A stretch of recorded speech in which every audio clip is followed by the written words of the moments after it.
तो नमस्कार दोस्तों, मैं दीपक नागर। दोस्तों एक बहुत ही इम्पोर्टेंट न्यूज़ सामने आई रिगार्डिंग जीडीपी। जी हाँ दोस्तों, हमारा जीडीपी कैलकुलेशन की पूरी जो मेथड है, जो प्रोसेस है, वो बदलने वाली है। सीएल बदलने वाला है। जो डेटा हम कलेक्ट करते हैं जीडीपी कैलकुलेशन के लिए, वो डेटा कैलकुलेशन की प्रोसेस बदलने वाली है और जिन-जिन कंपनियों के हम डेटा कलेक्ट करते हैं, वो कंपनियों की भी संख्या दोस्तों बदलने वाली है। सब मैटर क्या है, जीडीपी क्या होती है, सबके बारे में आज हम डिटेल में डिस्कस करेंगे दोस्तों। सबसे पहले आप न्यूज़ पढ़ें। 2026 MOSPI है। MOSPI outline major methodological changes, 6 feedback. MOSPI आपने सुना होगा नाम, ministry of statistical and programme implementation. Basically GDP calculation का काम ये मिनिस्ट्री करती है। तो इसने एक मेजर मेथोडोलॉजिकल चेंज कर रहा है और 2026 से उसको लागू करेंगे। इस पे दोनों दोस्तों ने एक डिस्कशन पेपर रिलीज किया और आम आदमी से, पब्लिक से राय मांगी है, फीडबैक मांगा है दोस्तों। सेकंड न्यूज़ पढ़े। Government to release new series of national accounts in February. तो बेसिकली फरवरी 2026 में गवर्नमेंट क्या करेगी, जो नेशनल अकाउंट्स है, चाहे जीडीपी है, उसका एक न्यू सीरीज वो लॉन्च करेगी। तो ये पूरा मैटर के बारे में दोस्तों हम डिटेल में डिस्कस करेंगे। आप सबने जीडीपी शब्द का नाम सुना होगा। ऐसा कोई होगा इस दुनिया में या इंडिया में जिसने जीडीपी शब्द का नाम नहीं सुना होगा दोस्तों। जीडीपी एक इंपॉर्टेंट टर्म है इकोनॉमिक्स की दुनिया में। कई लोगों ने कई नाम सुना होगा, पर लेकिन बेसिक इसका आज दिन तक मतलब ही नहीं, कई लोग समझ नहीं पा रहे होंगे। तो मैं आज जीडीपी आपको बिल्कुल शॉर्ट शॉर्ट और स्वीट तरीके से समझाऊंगा। मेरा एक फेमस एग्जांपल है, उस एग्जांपल के माध्यम से मैं आपको जीडीपी समझाऊंगा। तो जीडीपी का दोस्तों फुल फॉर्म होती है ग्रॉस डोमेस्टिक प्रोडक्ट। अब इसकी डेफिनेशन हम अगर बुक की लैंग्वेज में लें तो आप पढ़ो, the total monetary value of all the final goods and services produce with in a countries border in a specific time period. किसी भी देश की ज्योग्राफिकल बॉर्डर में जो वस्तु और सेवाएं जो फाइनल प्रोड्यूस होती है, उनका मॉनेटरी वैल्यू क्या होती है, जीडीपी होती है। पर मैं जानता हूं कि आपको कुछ समझ नहीं आया होगा, तो हम देसी उदाहरण लेंगे किसान का। कोई ए व्यक्ति है, ठीक है? ए व्यक्ति है गाँव में, ठीक है? इसके पास कुछ ज़मीन होगी, सपोज़ कि उसके पास 10 बीघा ज़मीन है, ठीक है? हो सकता है इसके पास छोटा-मोटा कोई लघु कुटीर उद्योग हो सकता है इसके घर में साबुन बना रहा हो ये मोमबत्ती बना रहा हो या कोई चटाई बना रहा हो, कुछ बना सकता है। तो एक छोटी-मोटी माइक्रो, स्मॉल या टीनी इंडस्ट्री हो सकती है। मैं कोई बड़ी फैक्ट्री की बात नहीं कर रहा, सिंपल, कुछ भी छोटा-मोटा काम-धंधा उसका हो सकता है। हो सकता है इसकी गवर्नमेंट में कोई जॉब भी कर रहा हो सकता है कोई जॉब कर रहा हो, जैसे कोई गवर्नमेंट टीचर हो, जिनका कोई बेटा हो, कोई बेटी हो, कोई टीचर हो, कुछ हो सकता है। तो बेसिकली सर्विस सेक्टर का हो गया पार्ट, सर्विस कर रहा हो, चाहे वो डॉक्टर हो, चाहे वो टीचर हो, चाहे इंजीनियर हो, कुछ भी हो सकता है।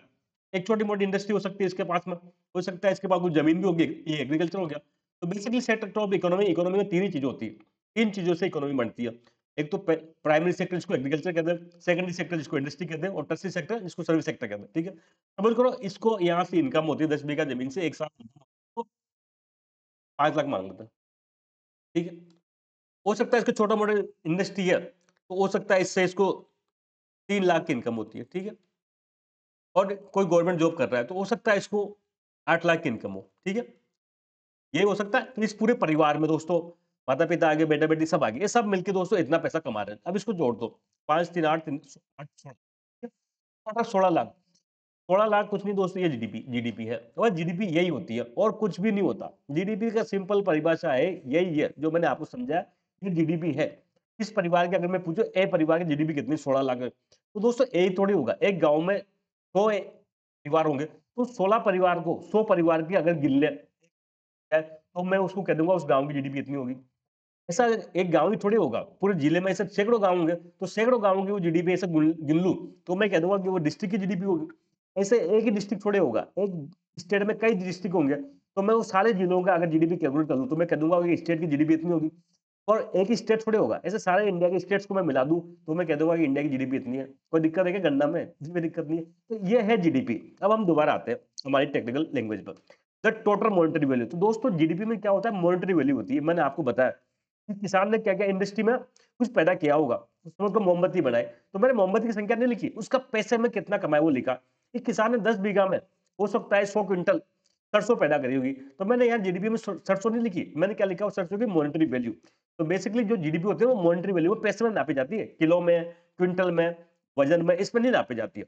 तो पहली बात तो ये क्लियर होगी, the total monetary value of all the final goods and services. मैंने बताया जितनी भी वस्तु सेवा पैदा हो रही है, उनका कीमत मॉनेटरी वैल्यू है।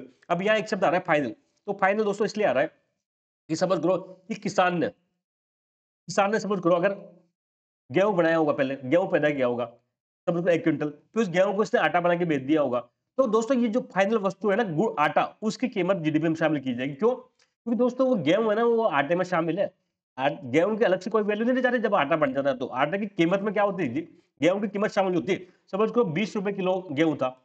इस ₹20 किलो से कुछ जोड़ के इसमें कुछ पीस के ₹40 किलो में आटा बेच दिया। तो मैं ये थोड़ी कहूँगा कि ₹60 किस किसान ने कमाए, किसी व्यक्ति ने कमाए। मैं ये तो कहूँगा ₹40 कमाए। 20 तो क्या हो गया 40 में शामिल हो गया। तो इसलिए जीडीपी में क्या होता है दोस्तों इंटरमीडिएट जो मध्यवर्ती वस्तुएँ होती है उसको शामिल नहीं किया जाता है।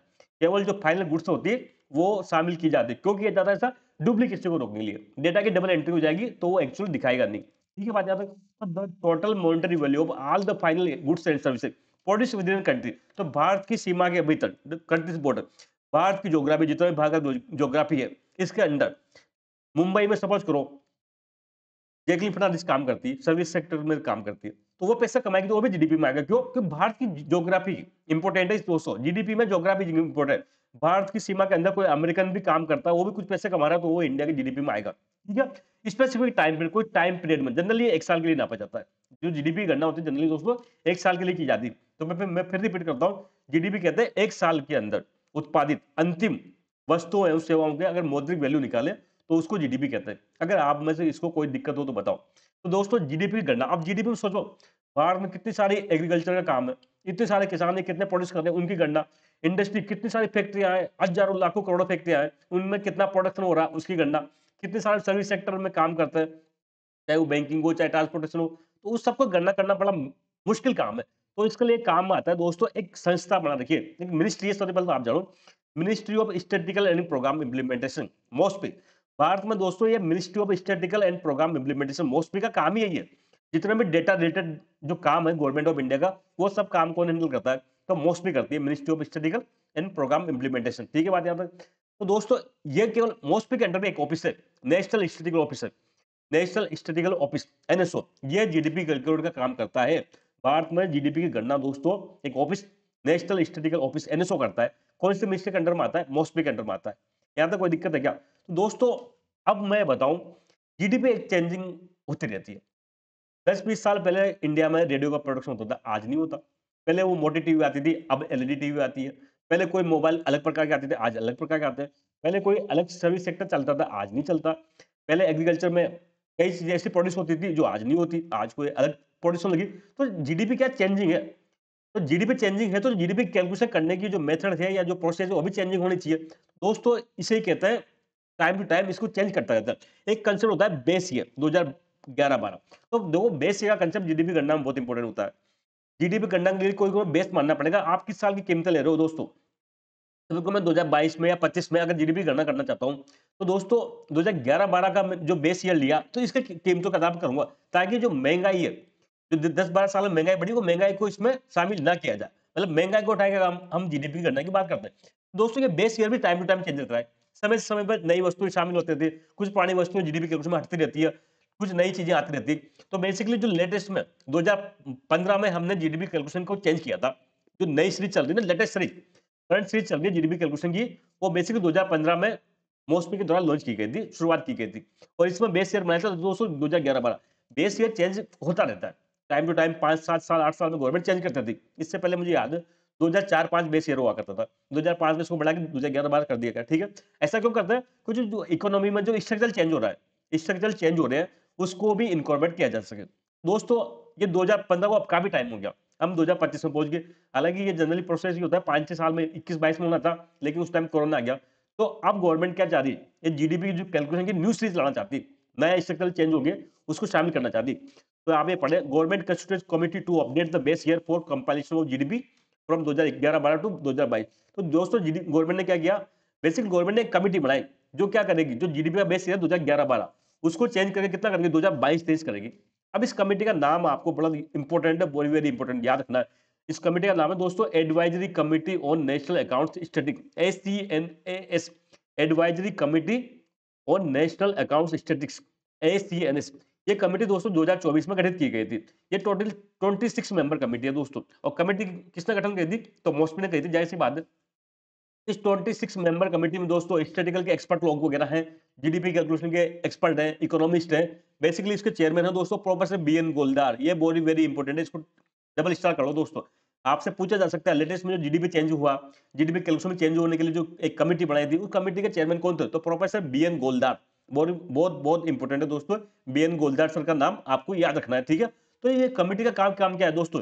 ये कमिटी एक तो बेस ईयर चेंज करेगी, 2011-12 से 2022-23 करेगी। और दोस्तों जीडीपी गणना का कई सारी प्रोसेस होती है, कई सारे देखो, जैसे अभी टाटा है, टाटा में कोई प्रोडक्शन हुआ तो उसको गणना आसान है, लेकिन कई सारे ऐसे इंडस्ट्री होती है जो सरकार के पास रजिस्टर्ड नहीं होती, तो उनका डेटा कैसे लिया जाए? ये सारी प्रोसेस दोस्तों ये कमेटी स्टडी करेगी और रिकमेंड करेगी कि आप जीडीपी कैलकुलेशन में क्या-क्या मेथड अपनाया जाए, कौन सी नई वस्तुओं को शामिल किया जाए, कौन सी वस्तुओं को हटाया जाए, ये सब के बारे में दोस्तों ये कमेटी राय देगी। तो बेसिकली कमेटी क्या करेगी? न्यू सीरीज प्रपोज करेगी और जिसका बेस ईयर कितना होगा? बेस ईयर डिसाइड हो गया, बेस ईयर करना है 2022-23 तो हो गया डिसाइड। अब वो प्रोसेस कैसे होगी उसको अभी इसको कमेटी का रिकमेंडेशन करनी है और ये डेट भी डिसाइड होगी। दोस्तों जो नई कमेटी जो ये डेटा रिलीज करेगी ना, बेसिकली जो नई सीरीज लाएगी या नया जो रिकमेंड करेगी, वो 27 फरवरी 2026 को रिलीज होगा। जो नया जो नई प्रोसेस अपनाई जाएगी नए बेस के आधार पर, उसके आधार पर जो जीडीपी का डेटा रिलीज होगा दोस्तों, वो 27 फरवरी 2026 को रिलीज होगा। तो दोस्तों ये पूरा मैटर था। आई होप आप सबको समझ में आया होगा। हम जल्द मिलेंगे दोस्तों। तब तक के लिए थैंक यू। जय हिंद दोस्तों।